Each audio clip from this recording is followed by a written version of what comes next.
यह बात उस समय की है जब मेरी नई नई शादी हुई थी। मेरे पति भारतीय सेना में थे। इस समय वो नेवी में जॉब कर रहे थे।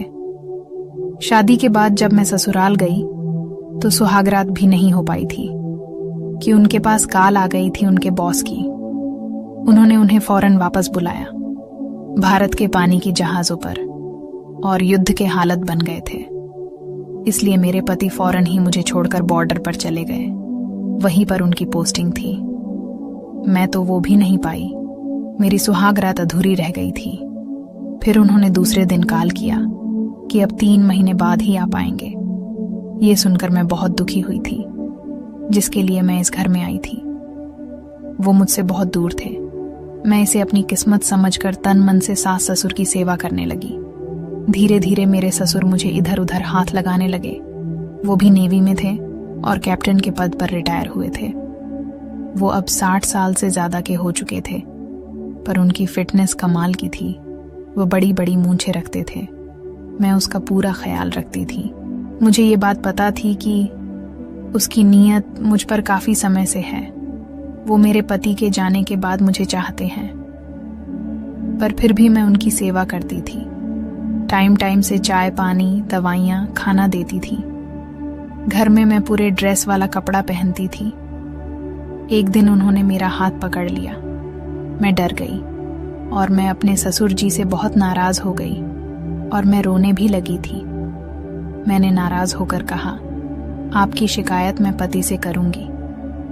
मेरी बात सुनकर ससुर जी बोले, तुझे जो करना है कर ले, मैं एक दिन वो लेकर ही रहूंगा। तू उसके लिए ही मेरे घर आई है। तेरे पर हमारा अधिकार है। मेरा बेटा नहीं है तो क्या हुआ, मैं तो हूं ना। अब उनकी बात सुनकर मैं तेज तेज रोने लगी। इस वजह से शायद रहम करके उन्होंने मुझे छोड़ दिया। उस दिन वाली घटना की वजह से मैं अपने ससुर से सावधान रहने लगी थी। मुझे पता था कि ये सांप कभी भी मुझे डस सकता है, कभी भी वो मेरा जबरदस्ती काम लगा सकते हैं। इसलिए मैं बच के रहने लगी थी। इस तरह से 3 महीना गुजर गया था।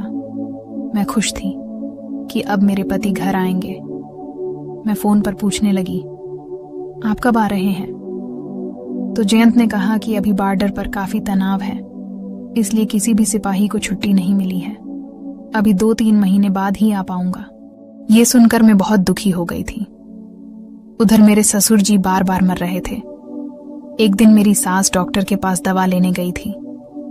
ससुर जी मुझे अकेला पा लिए और आकर पकड़ लिए। उस समय मैं गैस पर खाना बना रही थी। अरे डरो मत बहू, मैं तो तुमसे बहुत मोहब्बत करता हूं, बस थोड़ा सा प्यार तुम भी करो, ससुर जी बोले, और उन्होंने गैस बंद कर दी, जिससे वो मेरे साथ थोड़ा फ्री हो गए।